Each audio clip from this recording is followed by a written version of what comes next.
Praise God. Hallelujah. Pwede bang itian mo lang yung katabi? Sige. Yan. Alright. So, good morning once again, church. Good morning. Good morning. Amen. No? So, the last 2 days, we are on a convention, no? The workers' convention. Kami nagagalak because God has greatly empowered our workers today. No? Kakaiba ang kanilang, kakaiba ang presensya ng mga workers ngayon. Tama ba? Diba? And we are welcoming and we are glad to announce that we have new workers. Palakpakan naman natin sila for God's grace and God's goodness sa kanilang buhay.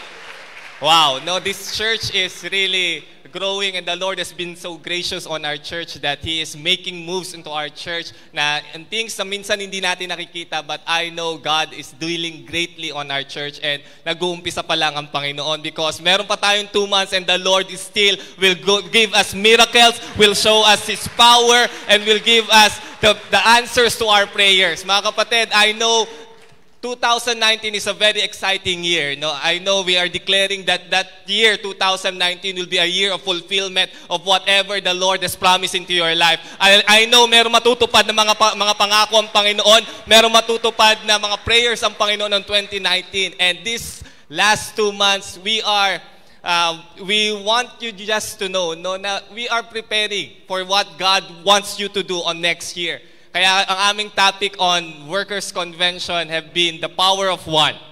Right? No, kasi before God will do something to us, we must understand that we need to be one with Him.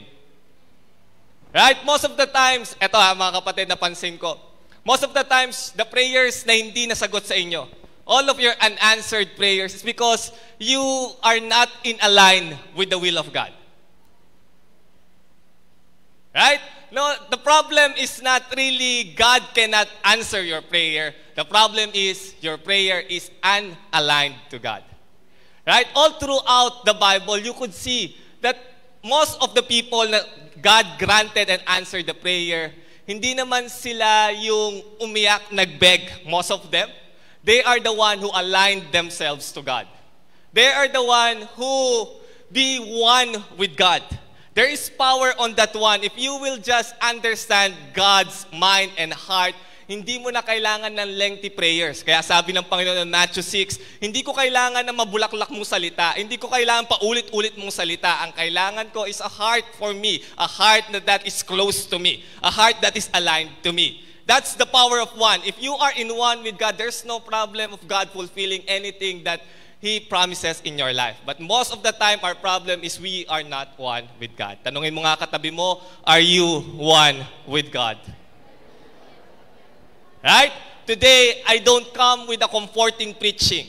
No? To most of you that have come to the church and you want to hear comforting message, I don't come today with a comforting message. I come today with a challenging message na kung saan I want to challenge your mind. I want to challenge your heart. Are your heart really one with God? Are you seeing what God is seeing? Are your mind the same with God? Because most of the time, tayo yung may preference sa Panginoon. Lord, ito ang bigay mo sa akin, ito request ko sa iyo. Tayo ang nagfa-fabricate ng kung ano ang gustong gawin sa atin ng Panginoon instead of asking, Lord, ano ba gusto mong gawin sa buhay ko? Right? Today, I want you to talk about this one concept na ayaw maklik.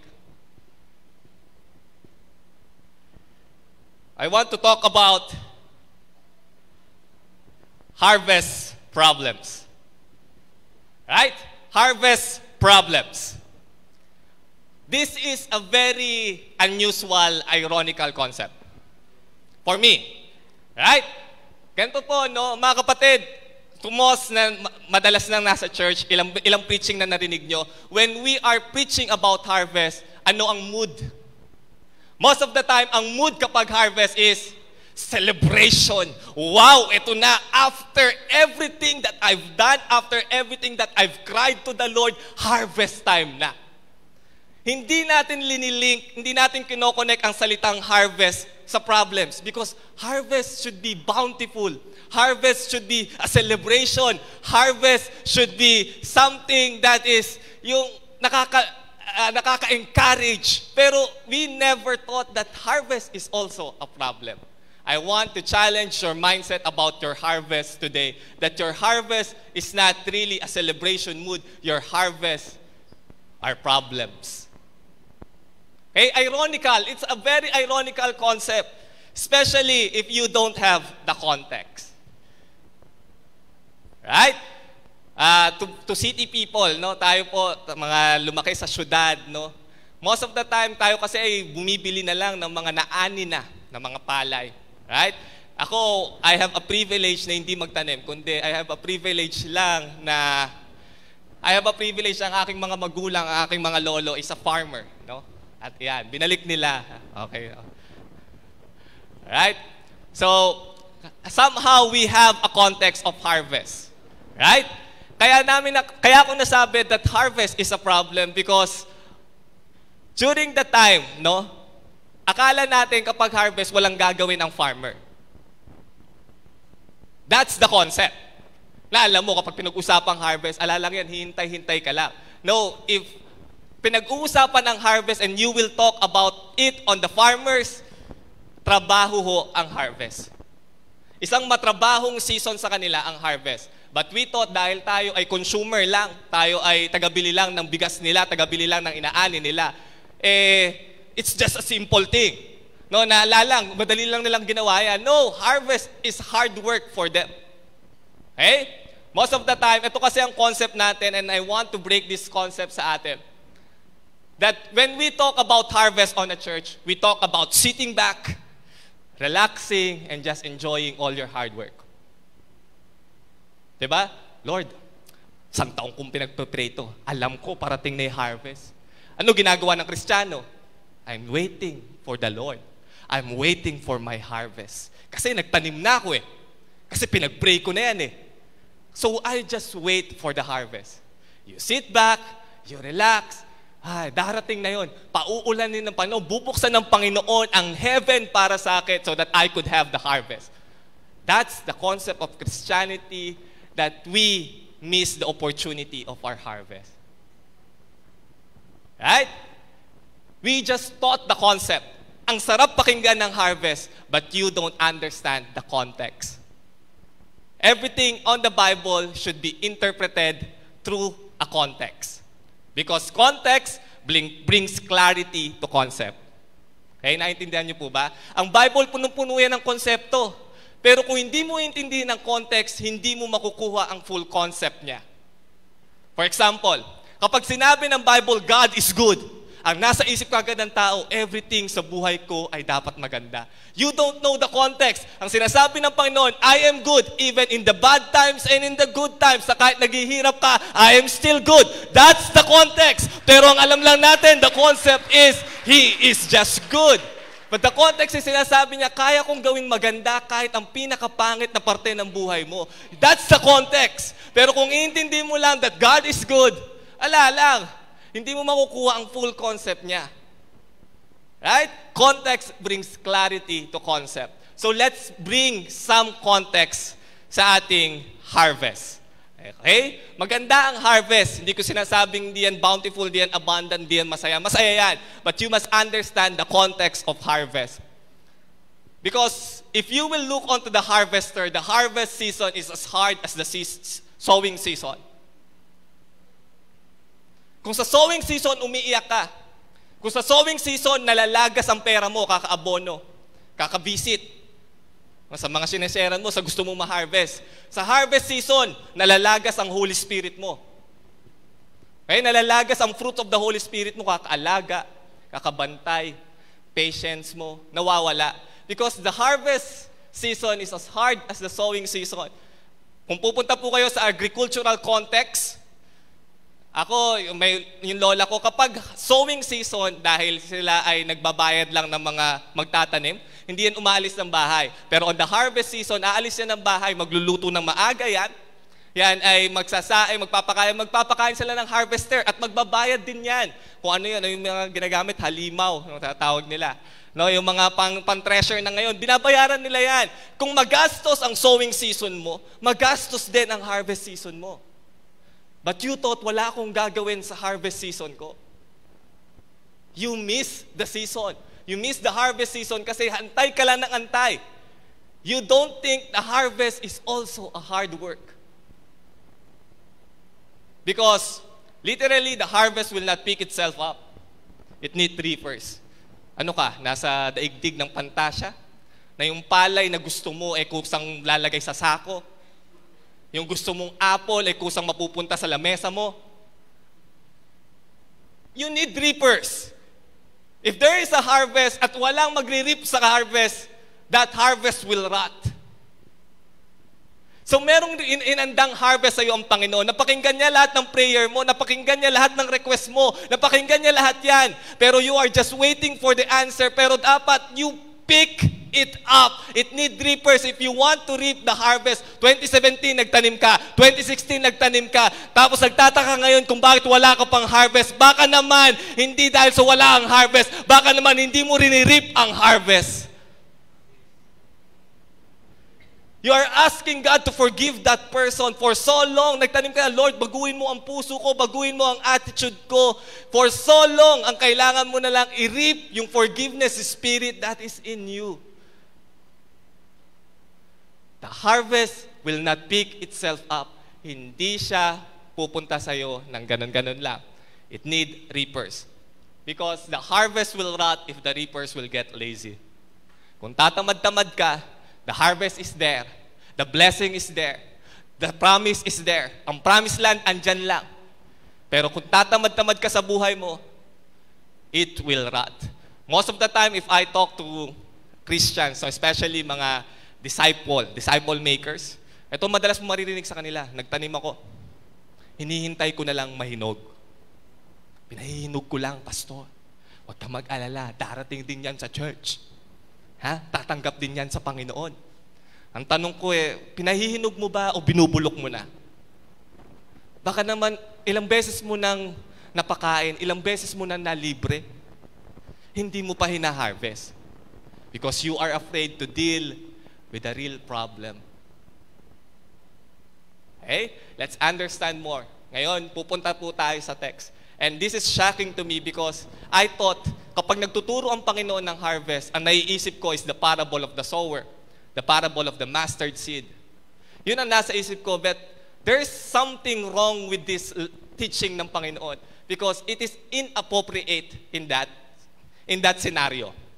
Okay? I will use a context kung saan I will never thought that it is a harvest lesson. Okay? Tingnan niyo ang usapan na to. This is the text that I want to deal with on John 4:31-35. For me, as a preacher and nagbabasa ng Bible, mga nagbabasa ng Bible, right? John 4, ang highlight dyan is the Samaritan woman. But we never highlight this one. Okay? Tingnan nyo yung tinuro ng Panginoon dito. Meanwhile, His followers were begging Him, Jesus Christ, Teacher, eat something. Ang usapan ay pagkain.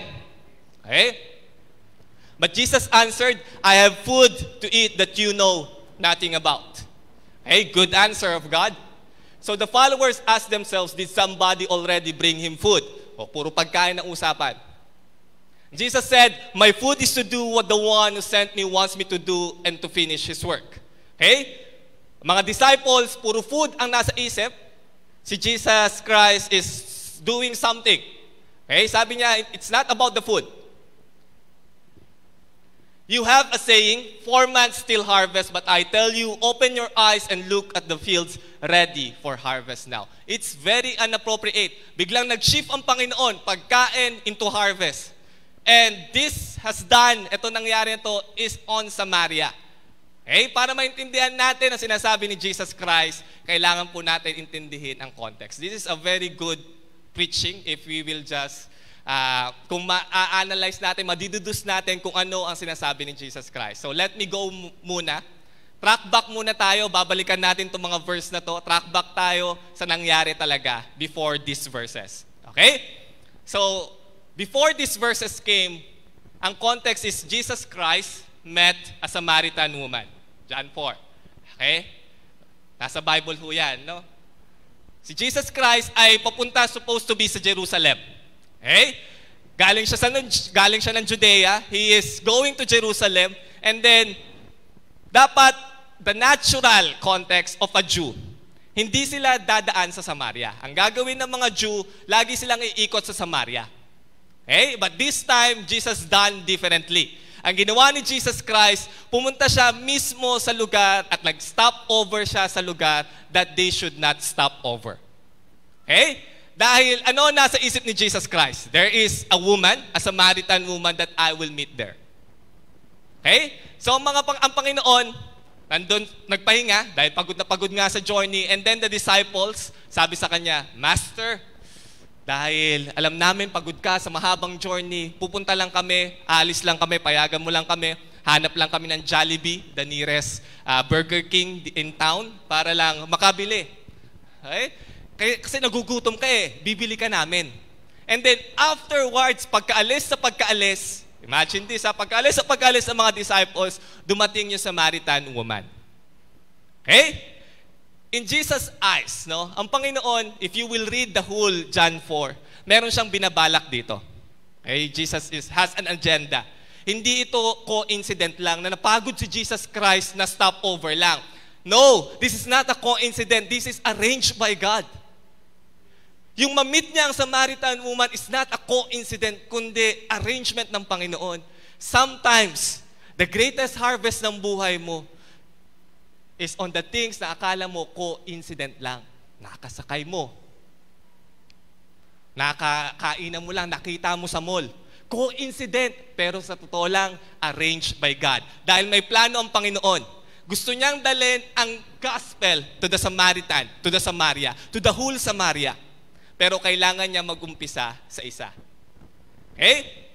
That's the context of Jesus Christ. So let's look on the setting kung saan sinabi ni Jesus Christ this lesson. The setting is on Samaria, which is a place wherein Jews will not let their feet step on. Ito yung pinakaayaw nilang lugar. Kung ito ay pupunta sila sa Jerusalem, kahit napakalayo, kahit ilang oras ang biyahe, gagawin nila, wag lang sila pumunta ng Samaria. For them, Samaria is an evil place. Ganito ang context nila sa Samaria.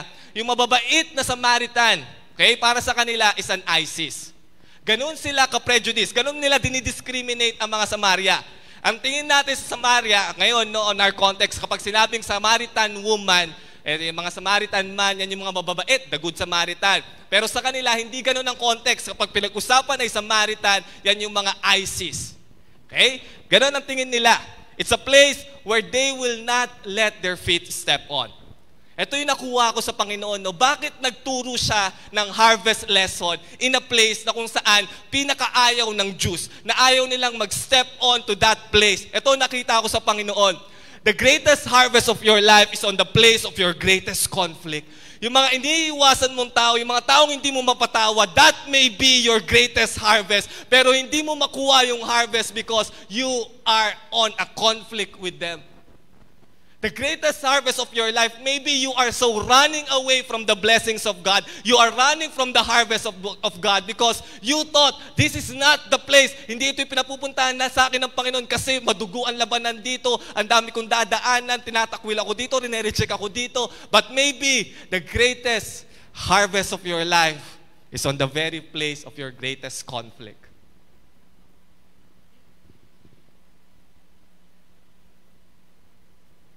Right?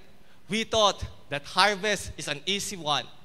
We thought that harvest is, titingnan ko na lang yan, it's a very comfortable place. Hindi. Harvest is on the place of your greatest conflict. Let's look on the conversation. Napakahaba po ng conversation nila. Hindi ko kayang isa-isahin sa inyo because if I will do that, matatagalan tayo dito. So there is a conversation na nangyari. Hindi ko na po linagay ang mga verse, pero makikita nyo sa Bible ang kanilang mga pinag-uusapan. On the Samaritan woman side, ang kanyang lagi pinag-uusapan is the racial prejudice. Napansin nyo to, sinabi lang ni Jesus Christ, di ba nakita niya Samaritan woman, lady, ateng, pwede bang bigyan mo ko ng tubig? Biro mo, tubig lang ang inihingi, ang daming sinabi. Tubig lang. Abang sinabi, bakit ka nakikipag-usap sa akin? Bawal mag-usap ang Jew at Samaritan. kapatid, humihingi lang ng tubig sa'yo. Hindi naman nakikipag-diskusyon sa'yo. Wala naman sinabi si Jesus Christ, ano ginagawa mo dito sa Samaritan? Nauna ako dito sa well. Hindi nanghihingi siya ng tubig. Siya na nga nag-approach, ikaw pa ang maarte. No, in-approach ka na nga ni Jesus, siya na nga nanghingi. Rine-reject niya si Jesus Christ because ang kanyang nasa isip is the racial prejudice between the Jew and the Samaritan. And then, ang kanyang nasa isip, Jesus Christ offered, diba? Sabi ni Jesus Christ, kung alam lang ng babae na to, kung sino ang nanghihingi sa kanya ng tubig, siya ang manghihingi sa kanya ng tubig. Aba, ang sagot ba naman, well, saan ka kukuha ng tubig? Itong well na to ay galing kay Jacob, sa aming descendants, sa aming mga ninuno. Ito ay binigay sa amin, sa kakukuha ng tubig. Ang kanya nasa isip ay well. Samantalang nasa isip ni Jesus Christ is salvation niya. Okay? Tignan mo yung issue ng babae na to, no? Hindi niya makuha kung ano yung gustong gawin sa kanya ni Jesus Christ. And then, he talked about also place of worship. Diba? Sabi niya, kayo, alam ko, may sinasabi ang Jew, may darating na Messiah. At sabi niya na kami, nag-worship kami sa Panginoon dito sa mountain na to. Samantalong kayong Jew ay nag-worship doon sa Jerusalem. Sumagot naman si Jesus Christ ang tama that you should not worship. There will be coming a time that you will worship the Father in spirit and in truth. Tama ang sagot ni Jesus Christ. Pero ang layo ng pinag-uusapan, na pinag-uusapan lang tubig. Napunta sa prejudice, napunta sa well, napunta sa place of worship. Abay, kakaiba tong babae na to. Talaga bang ganun kagulo kausap ang mga babae? Nagtuturo ba si Jesus Christ ng lesson about conversation with women? No? Iba no? Kung saan napupunta yung topic Tama ba mga babae? No?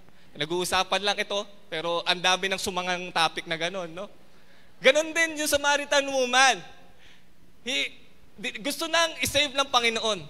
Binibigyan na ng mga verse, na one verse evangelism na. Hindi makuha.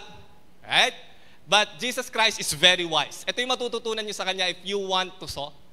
Jesus Christ, hindi siya nagpadala sa issue ng babae, sa ginagawa ng babae. Jesus Christ, on the other hand, draws the conversation to the real issue. Pinalilipat ng babae yung issue. Pinag-uusapan racial prejudice. Balik ko nga sa tubig, sabi ni Jesus Christ. Pinag-usapan, balik natin sa tubig. Ang kailangan mo is a living water. God knows the real issue of the woman.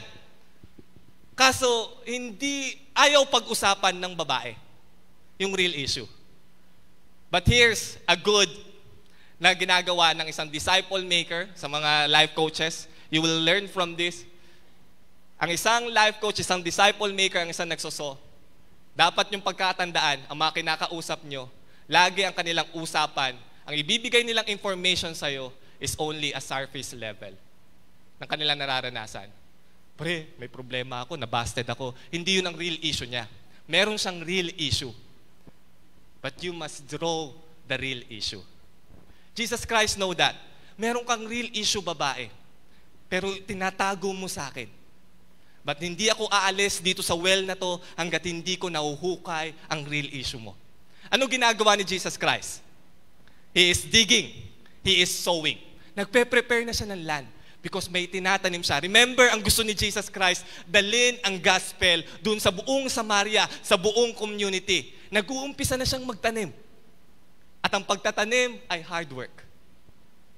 Mahirap. No, mauubos ang pasensya mo dahil pinaikot-ikot ka lang sa conversation. But Jesus Christ knows. There's a real issue. Ano real issue ng babae? If you read John 4, sa mga nakabasa, the real issue ng babae is she is thirsty.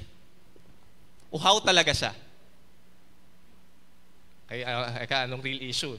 Ang real issue ng babae is she is thirsty. Thirsty for what? Literally, dahil nandun talaga siya sa well, dahil kukuha siya ng tubig. And spiritually, emotionally, thirsty siya. Birum ba naman, 5 lalaki na ang kanyang nakasama sa buhay at lahat yun ay hindi niya asawa. May real issue siya. Kulang siya ng pagmamahal. Ang real issue niya, palipat-lipat siya ng well. Palipat-lipat siya ng lugar na kung saan hinahanap niya kung sino mag-fill up ng mga spaces sa buhay niya. Naghahanap siya ng tao na mag-aalaga, magmamahal sa kanya ng tunay. But she find no one. Hey, that's the real issue of the woman. Hey, palipat-lipat. Naghahanap ng taong magmamahal at mag-appreciate sa Kanya. Okay? And here's another thing na ginawa ni Jesus Christ. Jesus patiently gets to the issue. Okay? Nagtsatsaga. Kaya mga kapatid, tsaga-tsaga lang ho yan. Tsaga-tsagain lang sa prayer yan. Lalabas din. Okay? Lalabas din ang real issue. Ito Jesus Christ is talking about living water. Jesus Christ, sabi niya, if you only you know, kung alam mo lang babae, kung sino nasa harap mo, kung sino humingi ng tubig sa'yo, ikaw ang manghingi sa kanya ng tubig. Anong sagot ng babae? Sagot sa kanya ng Samaritan woman, wala kang pangsalok. Ang nasa isip ng woman is physical water. Ang nasa isip niya is tubig talaga na literal. Ang nasa isip ng Panginoon, if you will just know how much I love you, if you will just know how much I suffer for you, and if you will just know how much I care for you, ikaw ang pupunta sa akin. Hindi ka nahahanap ng ibang kapartner because I am the one who could satisfy you. He's getting to the real issue. Patiently, kahit hindi nakukuha ng babae. Dahil meron siyang plano na kapag nakuha, nasa isip ng Panginoon, kapag nakuha ko ang babae na to, makukuha ko ang buong Samaria. Jesus Christ, ang tinanong sa kanya ng babae, ano ang pangsalok mo? Jesus Christ, in my mind, if you will see Jesus Christ on his mind, ito ang kanya nasa isip. Babae, kung alam mo lang talaga kung sino ko, that I am the one who will save you, I am the one who will satisfy you, ikaw ang magiging pangsalok ko, ikaw ang magiging bucket ko. Dahil ikaw ang gagamitin ko for the whole Samaria na nalulungkot, nadidepress, kailangan ng Panginoon, kailangan ng tagapagligtas. You are my bucket. Yun ang nasa isip ni Jesus Christ. I am looking sa isang pansalok. Ito ang gusto ng Panginoon sa atin, no? That you will draw to Him the living water. That you became a bucket ng Panginoon. Hindi ka narito just to enjoy the presence of God. Nandito ka to draw from Jesus Christ. Draw living water from Jesus Christ. Para pagpunta mo sa pamilya mo, may dala kang living water. At kung ano ang dala mo, ibibigay mo sa pamilya mo. That's God's plan. That's God's plan. Kaya pumupunta siya sa real issue, naguhukay siya because He is turning that woman into a bucket na magdadala ng gospel to the whole Samaritan. And Jesus Christ presented the solution to the real issue. Nagpakilala siya. Most of the time, hindi nagpapakilala si Jesus Christ. Tinanong siya ng babae, darating ang Messiah. Ikaw ba ang Messiah? Jesus Christ answered, I am. Okay? He presented the solution. Babae, naghahanap ka ng kung sino-sino na mag-fill up sa'yo, naghahanap ka na mag-fulfill ng happiness mo. Here I am. He presented the solution. Never do this. Sa mga nagdi-disciple, sa mga nag-share, huwag kang aalis nang hindi ka nagtatanim. Dahil nahukay mo ang buhay niya, kapag umalis ka at hindi ka nagtanim, iba ang magtatanim. You dig out the life, mag-present ka ng seed. So Jesus Christ presented the seed Himself. Right? And then, something happened to that woman. He was converted. She was converted. Diba? It's so nice to see. That woman na ang daming issue. That woman na basag-basag ang buhay, broken ang buhay, unpleasable ang buhay, unacceptable to the society ang buhay, was converted by God. And here's what the woman did. Then the woman left her water jar and went back to town. She said to the people, come and see a man who told me everything I ever did. Hindi naman sinabi ni Jesus Christ lahat ng issue niya sa buhay. Hindi niya sinabi yon. Pero bakit ganito ang reaksyon ng babae na to? Bakit nakakilala ako ng isang lalaki that tell everything that I ever did, lahat ng panloloko ko, lahat ng panlilinlang ko, lahat ng mga ginawa kong kasalanan, lahat ng addiction ko, sinabi niya lahat sa akin. Hindi naman ginawa ni Jesus Christ yon. Ito yung nasa isip ng woman na finally, I have met a man na kung saan hindi lang ako nakikita dahil lang sa kagandahan ko, kundi nakita niya lahat ng flaws ko, lahat ng mistakes ko, and still, He loves me, He sustains me, He provides for me, He heals me. Because even if kahit gaano kadami ang issue mo sa buhay at hindi mo yan nalalagay sa Panginoon, God knows all your issues in life and He still loves you, He still cares for you, He still forgives you. And finally, that woman said, yes, nakita ko na. There is someone who cares for me. There is someone who really loves me na kaya kong i-accept even in my wildest mistake. And then he go back to the country. He go back to the town. And he said, do you think he might be the Christ? He doesn't come with a conclusion. He comes with a question. Imagine this, no? Nakakita niya na ang Panginoon, but he's still confused. Ito na ba talaga si Jesus Christ? Saved na ba talaga ako? Born again na ba talaga ako? He's so still confused, but that's a nice place to start. Because even if you are confused, hindi niya linalagay ang fact, hindi niya tinatanggal ang kaligtasan mo na ikaw ay naligtas, na-meet mo ang Panginoon. He comes with a question. He is not still concluding na ito na ang Panginoon, pero merong posibilidad. Baka siya na nga ang solusyon. Right? Kasi ito mga kapatid, no? Okay lang na magtanong sila, hindi pa consolidated eh. Okay, kaya huwag kayong natatakot sa mga nagtatanong pa, no? Kasi hindi pa yan consolidated, kaya nagtatanong pa si Samaritan woman. Hindi pa nagla-life class, no? So, okay lang yan, napatanong siya eh. Mag-enroll pa lang daw siya. So, yun, no? They think, yun lang, question lang. Wala pa siyang conclusion. So the people, eto imagine, no?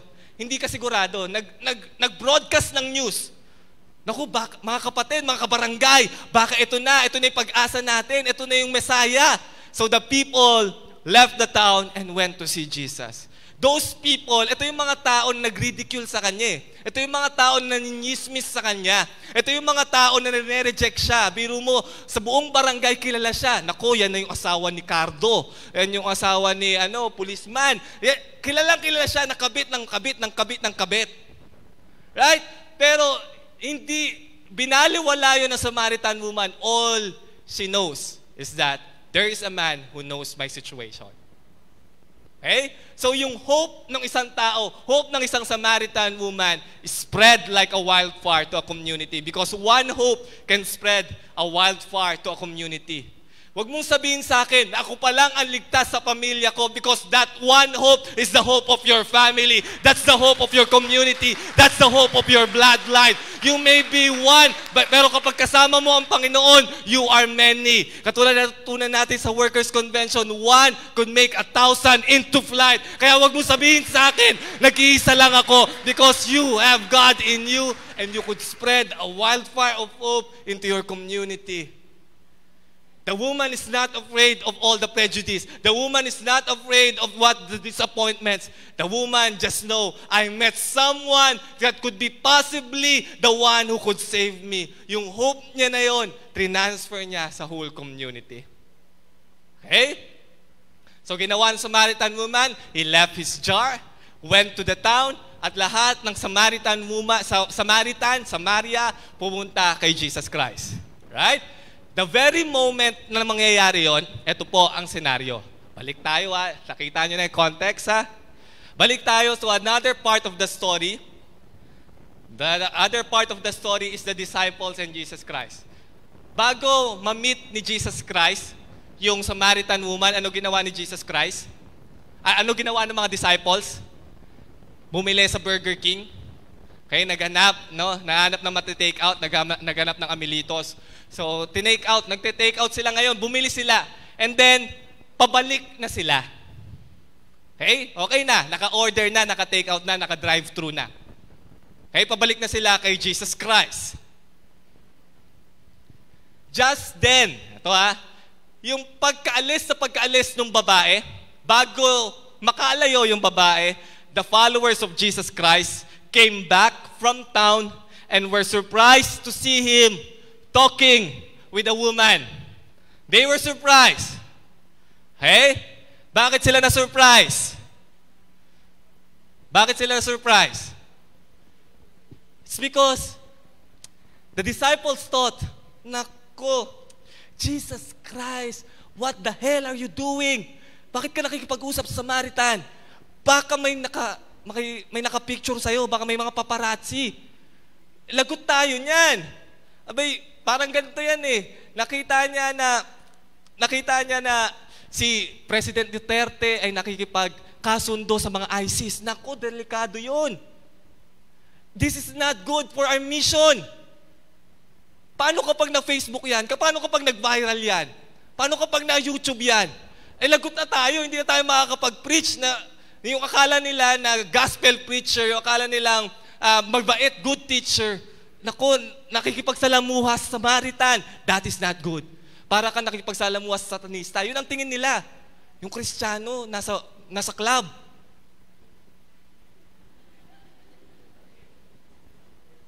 Dahilan sa pastor, wini-win ko po.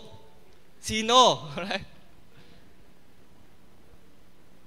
It's not good.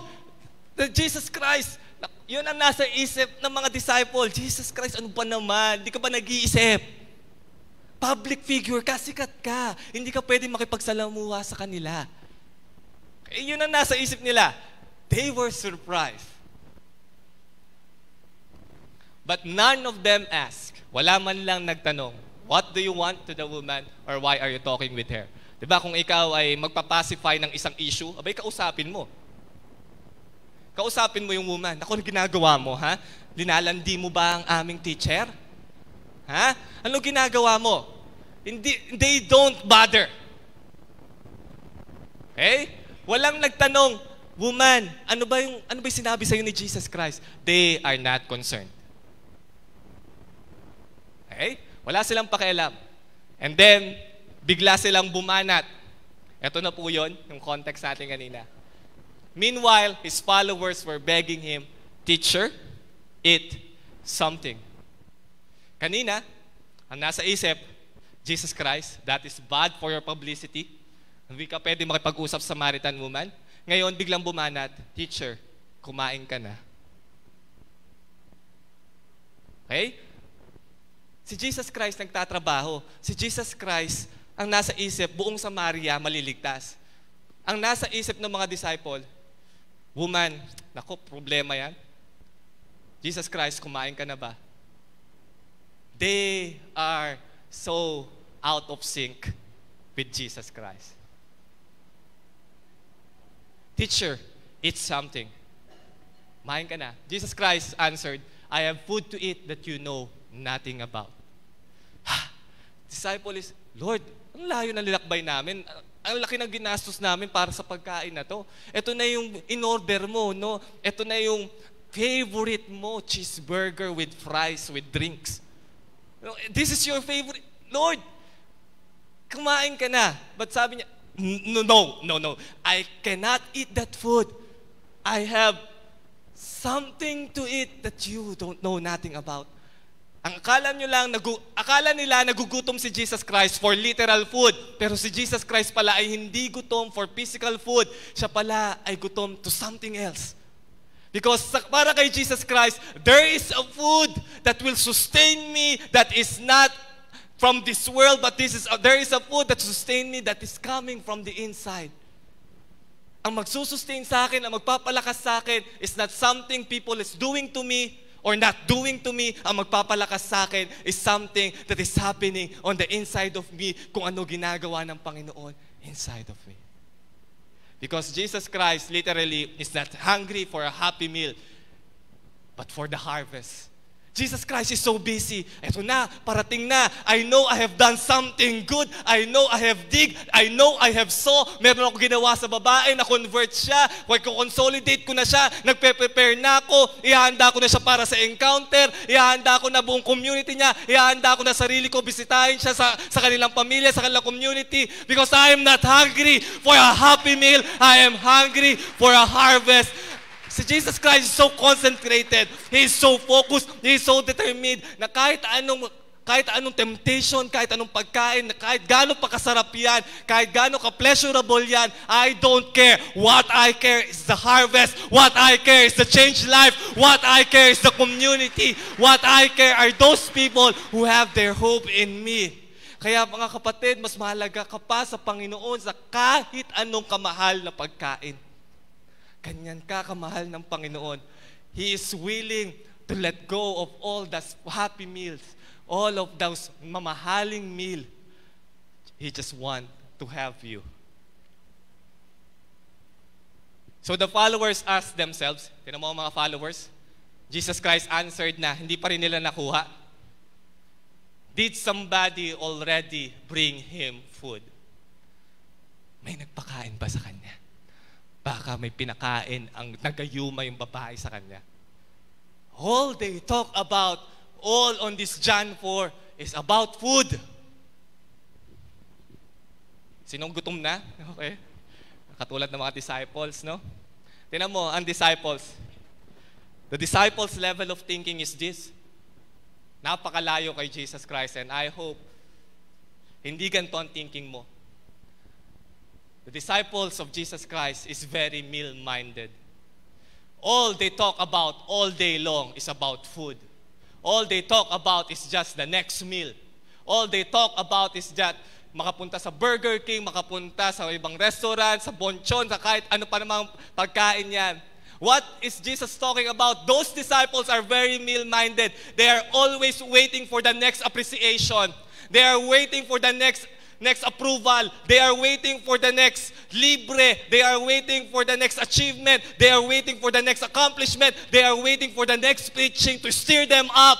Yun ang mga nasa isip ng mga disciple. Para lumakas ako, kailangan kong kumain. Kailangan ko ng another na tao na magte-text sa akin, na mag-aalaga sa akin. They are very meal-minded. All they want to talk about is to consume and to consume and to consume.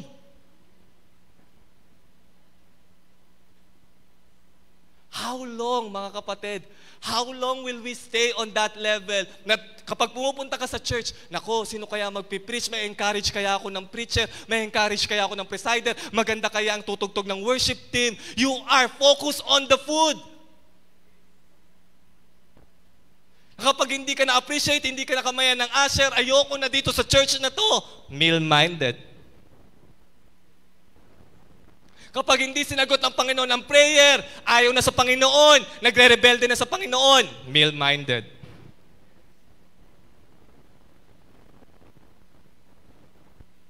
Hindi na chat, hindi na text, nagtampo, meal-minded. Very meal-minded. The disciples are very out of sync of Jesus Christ. How long will you stay on that level? How long will you eat and eat? Sa totoo lang, kahit ilang kain mo, hindi ka masasatisfy because that is not the design of God for you. Look at Jesus Christ. Jesus said, "My food is to do what the one who sent me wants me to do and to finish His work." Here's Jesus' level of thinking. The disciples, all they know is to be meal-minded. Yun lang kanilang nasa isip. But Jesus Christ is a mission-minded person. Ang nasa isip niya, wala akong pakialam kung walang nag-appreciate sa akin. Basta ako magtuturo. Basta ako mag-share. Basta ako pupunta sa Panginoon, papalakbak sa Kanya. Kahit ang daming problema, kahit ang daming unanswered prayer, I will come to the church because I am mission-minded. There is something in me that God is doing. Kahit parang as if wala nangyayari sa pamilya ko, I will still praise you, Lord. I will still pray for you. I will still have my devotion. Dahil, Lord, I am mission-minded. Jesus Christ is very mission-minded. He doesn't care about the opportunity. He doesn't care about the appreciation. He doesn't care about the food. All He cares about is to accomplish a mission. That's why Jesus Christ is so focused. That's why Jesus Christ is so determined. That's why Jesus Christ could say no to many opportunities because He knows hindi ito ang plano ng Panginoon sa akin. Hindi ka kasama kahit gaano kataas ang sahod, kahit gaano ka kagwapo, kahit gaano ka kaganda. You are not the one for me because you are not on my mission list.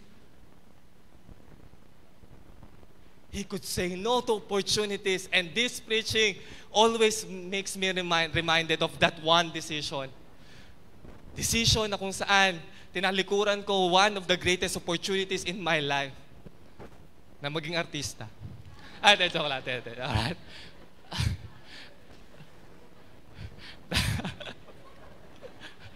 Ayan, tumawa na po sila. One of the greatest opportunities in my life is to live in Canada. No? Na kung saan, to many is the milk and honey nila. Right? But really, I am saddened. Totoo lang, I don't discount those people na pupunta ng ibang bansa. Pero knowing na nalilimitahan ang contribution mo sa kaya mong gawin sa Panginoon because ang nasa isip mo lang is the next salary, is to get that next house, to go to the next country, to go to the next vacation. Sinasacrifice mo yung gifts mo, pinapaalipin mo sa ibang tao, mataas nga ang sahod, pero hindi mo naman nagagampanan ang purpose mo. One thing that I've realized in life, hindi ako ganun kayaman, pero minsan boring pala na madami kang pera. Kasi apakasimple lang eh. No, kahit yung tuyo, itlog, yun lang ulam mo, yung mabubusog ka rin naman nun. Kaysa naman bumili kang 200, ganun din naman yun. Parehas na laman tiyan lang. Ganun din yun eh. Nagpamahal ka pa. Minsan boring. All you think about is to have that high salary and you are sacrificing that mission God has for you. Yes, I may have left that country. Yes, I may have left that opportunity. But praise be to God because the Lord has led me into another mission field. The Lord has led me to many opportunities. If I don't say no to that opportunity, I will not have this opportunity. Jesus Christ is the same thing. Jesus Christ doesn't care about the salary. He only cares about the fulfillment of a purpose. And here comes Jesus Christ. You have a saying, 4 months till harvest. But I tell you, open your eyes and look at the fields ready for harvest now. He's now telling a harvest lesson. Bago rinebat niya ang mga thinking ng kanyang disciples. Ano ba kayo? Puro kayo meal-minded. I'm talking about the harvest here. Pero ikaw, puro pagkain lang ang nasa isip mo. Puro libre lang ang nasa isip mo. Puro appreciation lang ang nasa isip mo. Jesus Christ had prepared the harvest. Sabi niya, mga disciple ko, open your eyes. Look, the harvest is here. Ito na, papunta na ang harvest. Then the disciples answered, Jesus Christ, yes, tama ka, may harvest. Kaya tara na, huwag na tayo mag-aksaya ng panahon, punta na tayo ng Jerusalem. Andun ang harvest. No, hindi ganon ang nangyari. Pero yun ang nasa isip ng mga disciples. Let's go to Jerusalem. Tara na, ano pa ginagawa natin? Ready na ang harvest. Pero sinabi ng Panginoon, disciples, hindi nyo pa rin naiintindihan hanggang ngayon. Open your eyes. Open your eyes. The harvest are ready now. Ano nakikita ng mga disciples? Ano nakikita ng mga disciples? Sinabi ng Panginoon, open your eyes. Bukas nyo ang isip nyo, bukas nyo ang mata nyo. The harvest is ready now. Ano nakikita ng mga disciples? Ano nakikita ng mga disciples? Fields? Apples? Ano nakikita ng mga disciples? Ano yung pinapakita ng Panginoon sa mga disciples? Context mga kapatid. Ano nangyari? Si Jesus Christ have a meeting with the disciples. Ano nangyari sa Samaritan woman? Pumunta sa Samaria. Sinabi, Jesus Christ, I have met a man who could be possibly the Savior. And then, ano ginawa nung Samaritan woman? Tara na, mga kabarangay, punta tayo kay Jesus Christ. And then sabi ng Panginoon, disciples, open your eyes. Sino nakikita nila? The Samaritan woman, the Samaria. Nakikita nila, the harvest is coming. Nakikita nila, the Samaritan. At nasa isip nila, problema to. This is not good. Baka magangbang tayo dito. Baka matira tayo dito. Jesus Christ, let's go. Pero sabi ng Panginoon, open your eyes, my disciples. The Samaritan are coming and they are your harvest. You think that is your problem, but God is saying that is your harvest. Because Jesus Christ, when you see what you see as a problem, Jesus says, it is your harvest. Baka naman, yung pinakamatagal mo ng problema, yung pala ang harvest mo. Yung pala mga tinatakbuhan mo, yung pala ang harvest mo. What you see as a problem, Jesus see as a harvest. Mga problema sa business mo, problema sa pamilya mo, you see it as a problem, but Jesus Christ, be ready, be prepared, open your eyes, because that is your harvest. We discount the fact na ang harvest is the good ones. We discount the fact the harvest are those who respond well. Yung kapag shineran mo, umiiyak. Pero sa totoo lang, sa tagal ko nag-share, minsan yung pinaka hindi umiiyak, yun pa nagtatagal sa church. Yung pinakapasaway, yung pinakasiraulo, yung pinakakuripot, yung pa nagtatagal sa church.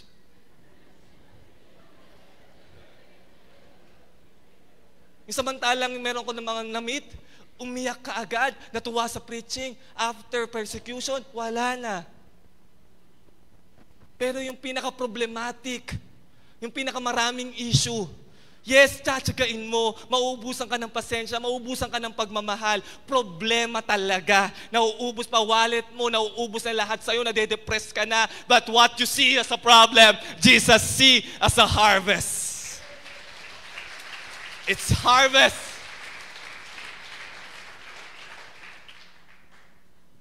My question to you now, are you rotting the harvest because you're so busy finding your next meal? Pinahihinog ba talaga o pinabubulok mo na?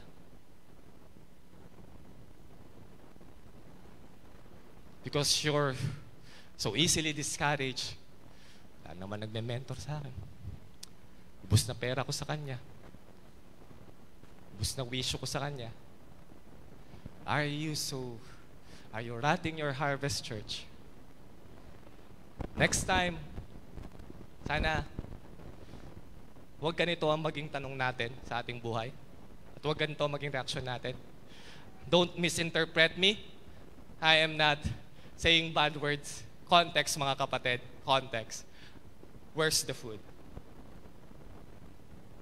Don't ask yourself, where's the food? Where's the next appreciation? Where's the next preaching? When is the next leadership summit? To get yourself fired up. Where's the food? Don't be meal-minded. Instead, ask yourself, WTH. Ask yourself, where's the harvest, Lord? Where's the harvest? Where's the harvest? Where's the harvest, Lord? Where's the harvest? Lord, doon mo kami papuntahin. Yes, I will be rejected. Yes, Lord, I will lose opportunities. But Lord, open my eyes and let me see the harvest. Let me see the blessing. It may look like a problem. It may look like a disappointment. It may look like na parang ang gulo-gulo, chaotic. But the Lord says, that is your harvest. Don't ask for the next meal. Ask for the next harvest. Lord, send me sa trabaho na kung saan gagamitin mo ko as a light. Lord, send me on a school na kung saan I will not just study. Send me so that I could gather the harvest. Lord, send me on the family, broken family. Lord, send me to the harvest. Yung mga iniiwasan mo, ang iniiwasan mo pala ay harvest. Yung kinakatakutan mo, harvest mo pala. Yung mga difficulties mo, yung mga indifferences mo, harvest mo pala. Pero rinarat mo na dahil hindi mo nakikita ang ginagawa ng Panginoon sa kanila. You're so busy being appreciated. You're so busy on your work. You're so busy on getting the next salary. You are not busy on the harvest. It is a challenging message to you, church. What do you see? Problem or harvest?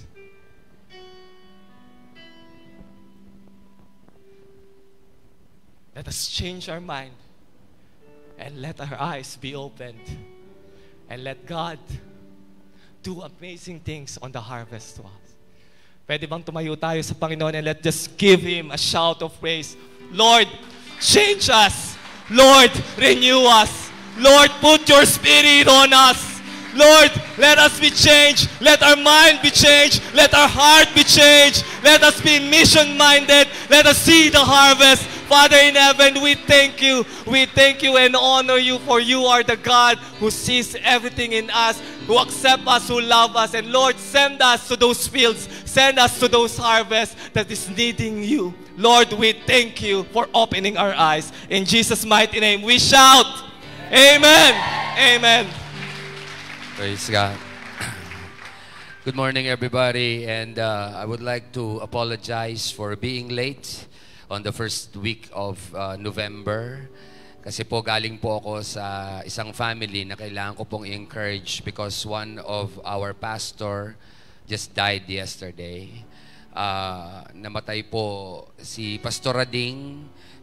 Probably some of you or many of you doesn't know Pastor Rading. Yung pong nasa gitna. Siya po ay naging bahagi ng Rain M for the past 5-7 years. Nung nasa City Walk po tayo, wala pa po siya. Wala na po siya sapagkat siya po ay, because of his illness, siya po ay kailangan pong mag-retired sa ministry. So, for the past years, ay pinabayaan ko po siyang umattend ng ibang church, pero hindi po namin siya nakakalimutan. Kaya po, kagabi, nung malaman ko po na siya po ay kinuha na ng Panginoon, dahil ako po ay natutuwa dahil nung pong mamatay po siya sa bahay, ang una pong tinawagan ng kanyang family ay ako. In honoring na ako po ay pastor niya, ay tinawagan po ako. Just like today, in honoring one of my pastors, I have to be with them. No, kailangang samahan ko po sila for a while. Kaya kanina tinawagan ko si Pastor Carlo at ang sabi ko, eto ka na naman, ikaw ulit. Alam niyo po, sige, okay lang ba kayo nakatayo? Okay lang po ba kayo? Before we sing a song, you know what I like about Pastor Carlo, no? Although pareho kami ang desire namin maging artista. Masyado kayo seryoso. He gave up a very special opportunity to be a Canadian resident and citizen. Alam niyo po ba na ang kanyang buong family ngayon ay citizen na ba? Citizen na po ng Canada. Pero he just gave it up because he wants to see the harvest, you and me. Probably some of you are saying, hindi, masusuko mag-preach si Pastor Reggie kaysa sa kanya. Kasi kay Pastor Reggie, pinapatamaan ka na, tumatawa ka pa. No? Pero alam niyo po, what I like about this man is, he is not speaking out of theory. He is speaking out of really denying himself of all opportunities because meal is not the purpose of his life. It is the harvest. It is the mission of God in our lives. Alam nyo, let me challenge everybody. Kanina po galing ako doon sa bahay po nung namatay ni Pastor Rading, no? Ni Kuya Rading. Sabi niya, Pastor, ganun lang pala kabilis, no? Nakaupo siya tapos biglang wala na, ganun kabilis. Tang sabi ko, alam mo pinakamahalaga at ito pong matindi. Mula nung nawala siya sa church, I think 6 years ago, kinikwento po sa akin ng asawa niya, wala pong hawak araw-araw kundi Bible, and about 7 times po natapos na yung Bible na basahin. You know, siguro to some of us, iniisip natin, syempre, wala naman na siyang gagawin, matanda na siya, yun na lang talaga option niya. Pero alam niyo po, di ba, tayo, hindi natin alam ang buhay natin. Mas maganda yung namatay ka, hawak mo Bible. Namatay ka, nasa church ka, kaysa nasa barkada ka, nasa inuman, nasa tong eats, nasa lotto outlet. Di ba? Mas mahalaga, alam niyo, find your purpose where you are. Because your harvest is where God puts you in. I don't care if you're in the business, have the purpose of God, have a mission of God in your life. Kasi doon ka pinadala ni Lord eh. Some of you probably will not be katulad sa church natin. No, you will not be a pastor. Probably you will not be a worship leader. Probably you will not be a dancer. But you can be the best dad. You can be the best mother. You can be the best businessman. You can be a righteous businessman or a righteous employee. That's your harvest. And your problem is your harvest. Amen ba mga kapatid? Sabi nga sa katabi mo, I know that you are special because you are called with a purpose. Amen ba mga kapatid? Let's sing that song. Draw me close to you. Can we sing that song? Draw me close to you. Never let me go.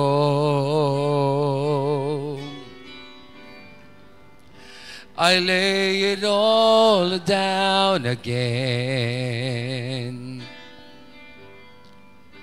to hear you say that I'm your friend.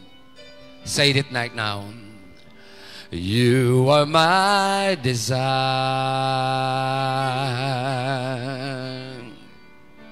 No one else will do. 'cause nothing else can take your place. To feel the warmth of your embrace. Help me find a way, bring me back to you.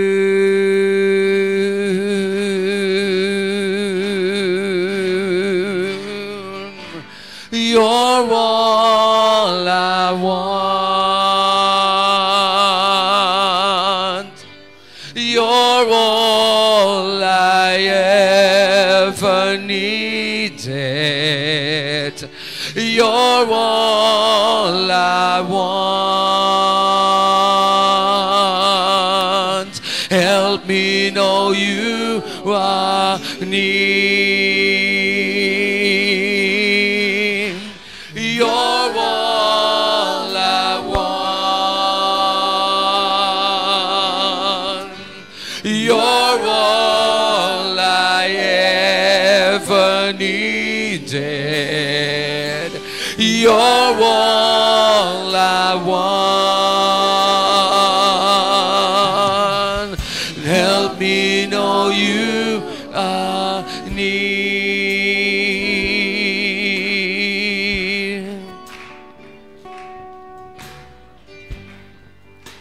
Draw me close to you. Never let me go. I lay it all down again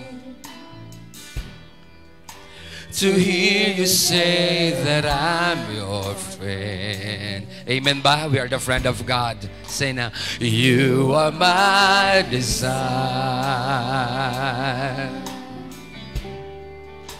No one else will do. 'Cause nothing else can take your place. To feel the warmth of your embrace. Lord, this is our prayer right now. Help me find a way. Bring me back to you.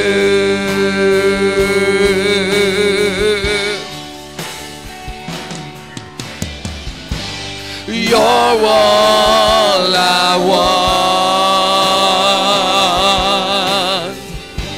You're all I ever needed. You're all I want. Help me know you are near. You're all I want. You're all I ever needed. I ever needed. You're all I want. Help me know you. If this is the desire of your heart, say that again. You're all I want, and you're all I want. You're all I ever needed. You're all I want. Help me know you are near. Thank you, Father. Thank you, Lord, for you are near. Hallelujah. Before you will take your seats this morning, before going to have our offering, sabihin mo naman sa mga katabi mo sa kaliwat sa kanan, God is blessing you with a harvest. Praise God. And if you're ready for the offering, and tayo mag-offering na, sige. Alright, sige, pwede tayo mag-offering. Come here, yeah. Okay, let us take this.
Let us lift up our hands to God.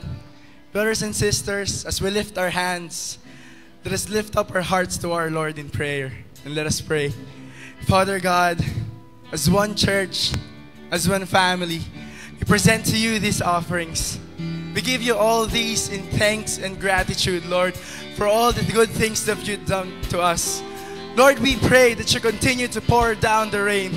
Lord, continue raining down blessings of protection, abundance, challenges, and prosperity to us. Lord, as we lift up our hearts to you, we offer our lives, Lord. Let it be, Lord, that we remove our eyes on the meal. Let it be that we will be focused on the mission, Lord. Let our lives be for you. Alam namin, Lord, that nothing in this world can ever be greater than you. Lord, everything is for you. You're our God, and we give you all the glory, honor, thanks, and praise. In Jesus' name, amen.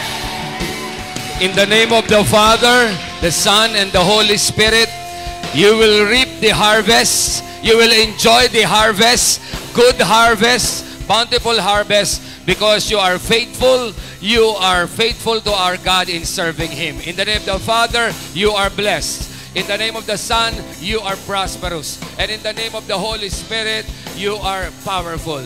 In Jesus' name, everybody shout, Amen. Oh, let's sing a song.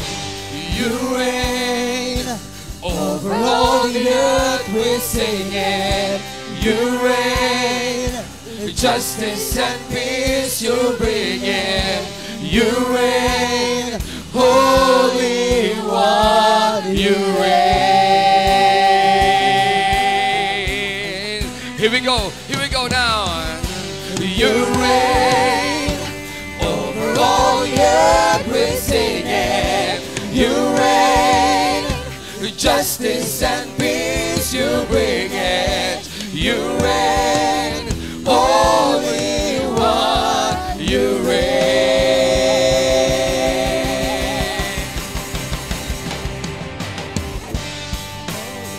Oh, we thank you, Lord.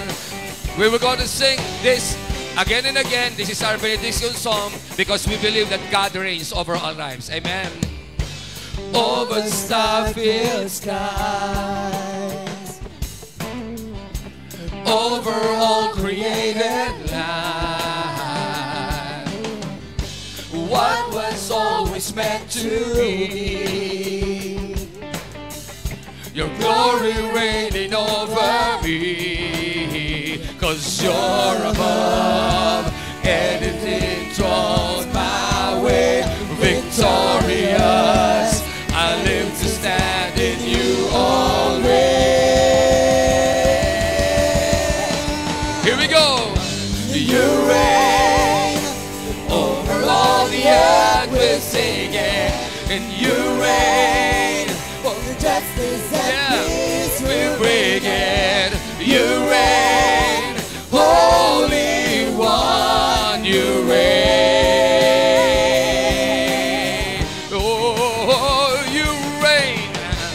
You reign over all the earth, we're singing. You reign, oh, justice and peace you're bringing. You reign, Holy One, you reign. We're going to declare this. Come on. Your kingdom come, your kingdom come, your will be done. Jesus reign over me. Your kingdom come, your will be done. Oh yes. Your kingdom come, your will be done. Jesus reign over me. Ito para sa pamilya mo. At sa pamilya mo ngayon, deklarasyon natin sa pamilya mo. Your kingdom come, your will be done. Jesus reign over me. Your kingdom come, your will be done. Jesus reign over me. Your kingdom come, your will be done. Jesus reign over me. Ito para sa trabaho mo, sa business mo, at sa pera mo. Here we go. Your kingdom come, your will be done. Jesus reign over me. Your kingdom come, your will be done. Jesus reign over me. Your kingdom come, your will be done. Jesus, reign over me. Para sa future nating lahat, sa future mo, here we go. Your kingdom come. Your kingdom come, your will be done. Jesus, reign over me. Your kingdom come, your will be done. Jesus, reign over me. Your kingdom come, Oh, your will be done. Jesus, reign over me. Oh, everybody lift your hands and say, you reign. Here we go now. You reign over all the earth. We're singing. You reign, justice and peace you bring in. You reign, Holy One. You